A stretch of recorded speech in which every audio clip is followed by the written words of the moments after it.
January 21st, 1945. 0800 hours.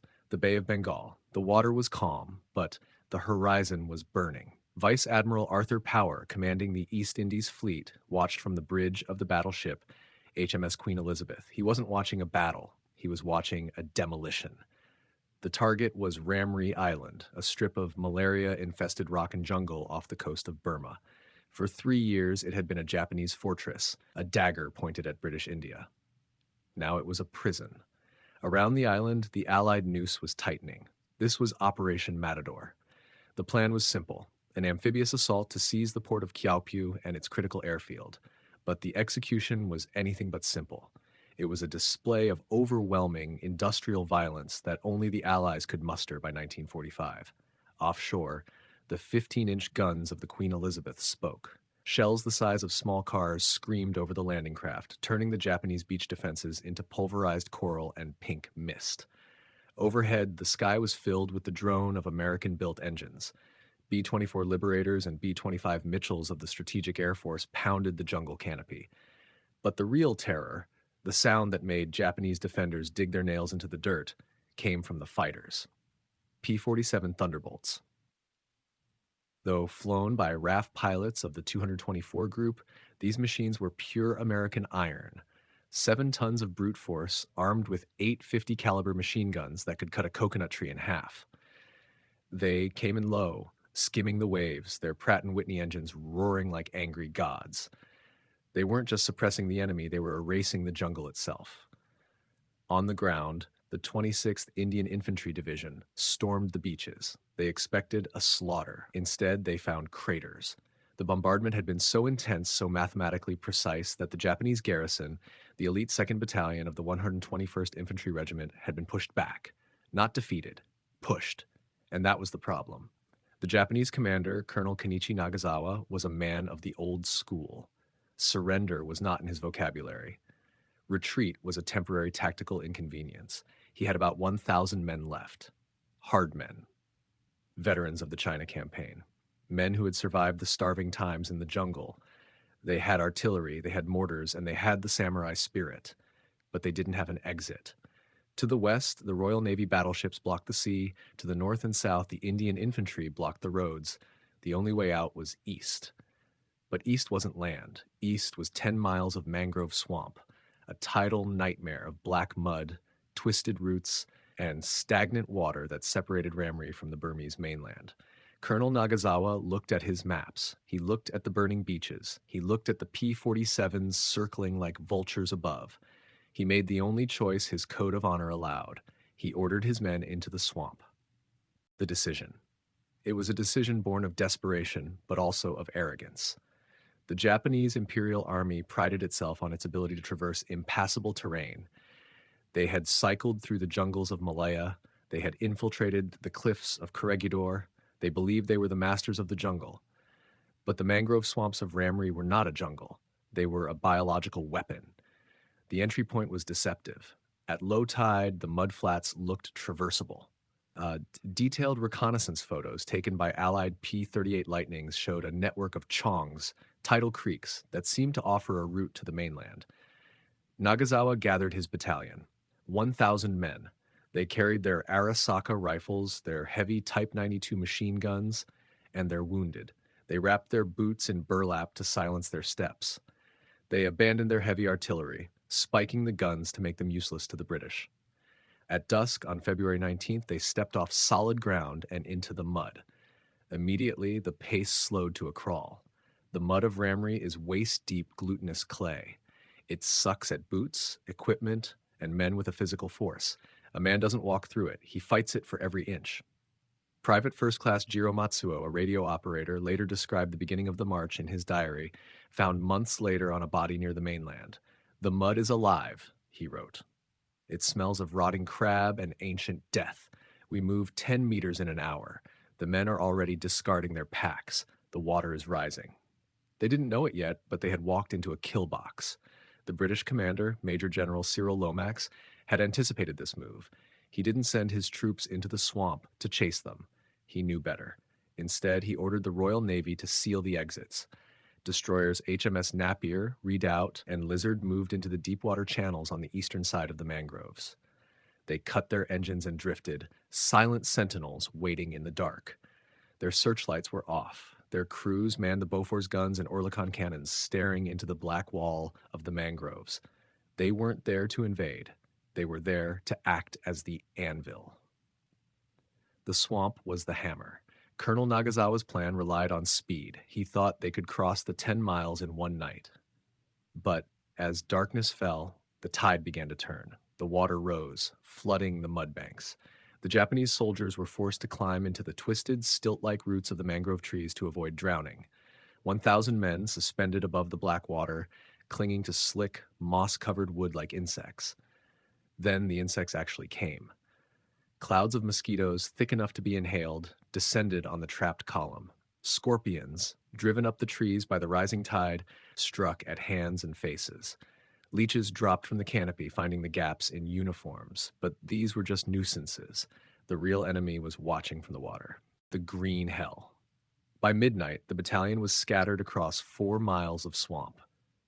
Unit cohesion was breaking down. The darkness under the canopy was absolute.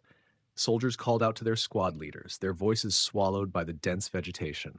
Thirst began to set in. Surrounded by water, they had nothing to drink. The swamp water was brackish, salty, and filled with the runoff of decaying vegetation. Men who drank it began to vomit within minutes, thus adding the smell of bile to the stench of the mud. Then came the sounds. At first, it was just the splash of water.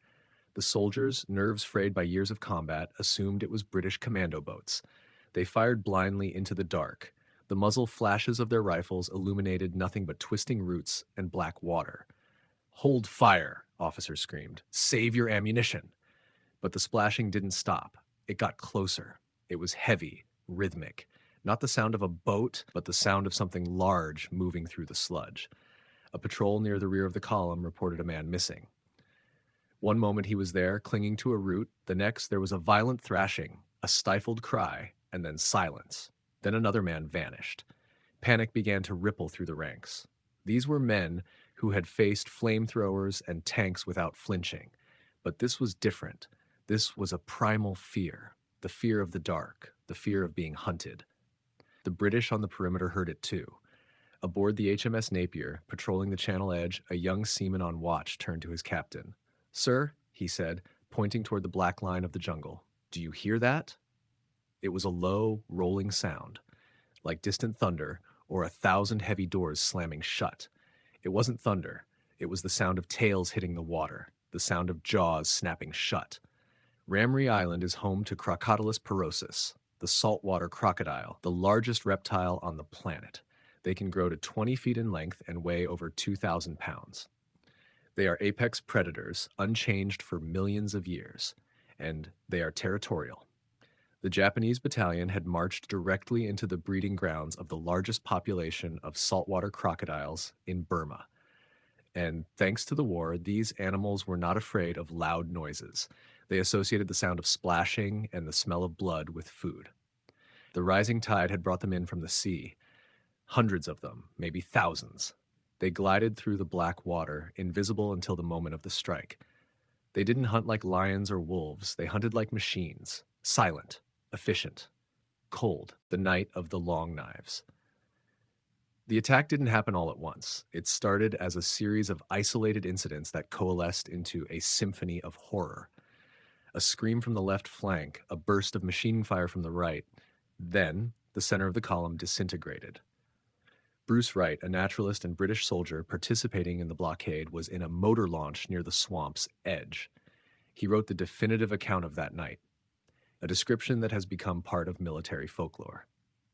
The night of the 19th of February 1945 was the most horrible that any member of the ML crews ever experienced, Wright recorded. The scattered rifle shots in the pitch-black swamp, punctured by the screams of wounded men, crushed in the jaws of huge reptiles, and the blurred, worrying sound of spinning crocodiles made a cacophony of hell that has rarely been duplicated on Earth. The crocodiles, excited by the thrashing and the smell of blood from the wounded, went into a feeding frenzy. Japanese soldiers fired wildly, but 6.5mm bullets designed to penetrate human flesh often ricocheted off the armored hides of the ancient reptiles, and in the dark, aiming was impossible. Men were dragged from the mangrove roots. Others, trying to swim across the deeper channels, were pulled under. The water churned with violence. Captain Tanaka, a company commander, tried to organize a defense on a small mud bank that remained above the tide. He gathered 50 men. They formed a tight circle, bayonets outward, backs to the center. It didn't matter. The crocodiles lunged from the water, grabbing legs, torsos, rifles. The sheer power of the animals was terrifying. A crocodile's bite force is 3,700 pounds per square inch. It crushes bone like chalk. The soldiers threw grenades into the water. The explosions sent plumes of mud and reptile parts into the air, but the blood only attracted more predators. From the Allied ships, the scene was a nightmare viewed from a distance. The crews could hear the screaming, a constant wailing chorus that rose and fell with the wind. They could see the muzzle flashes blinking like fireflies in the swamp. It sounded like a riot in a slaughterhouse, one Royal Marine later recalled. We wanted to fire, to help them, to end it, but we were ordered to hold. We couldn't see who was who. The carnage lasted for hours. As the tide peaked, the water level brought the crocodiles higher into the trees. Men climbed higher until the branches broke under their weight, dropping them into the waiting jaws below. Colonel Nagasawa, the man who had ordered the retreat, was never found. Perhaps he died by his own hand before the animals got him. Perhaps he was taken like the rest. By 0300 hours, the firing began to die down, not because the battle was won, but because the ammunition was gone, or the shooters were. The screaming changed tone. It wasn't the scream of combat anymore. It was the scream of men being eaten alive. The morning after. Dawn broke over Ramree Island on February 20th with a sickening beauty. The mist hung low over the mangroves, turning the rising sun into a bloody smear. The vultures were already circling. British patrols cautiously entered the swamp in small boats. They expected to find a Japanese rearguard. They expected sniper fire. Instead, they found a graveyard. The water was red. Not a metaphor. The tide had not yet washed away the evidence. The water was stained with the blood of 1,000 men. Bodies or parts of bodies were snagged in the mangrove roots. Equipment floated everywhere.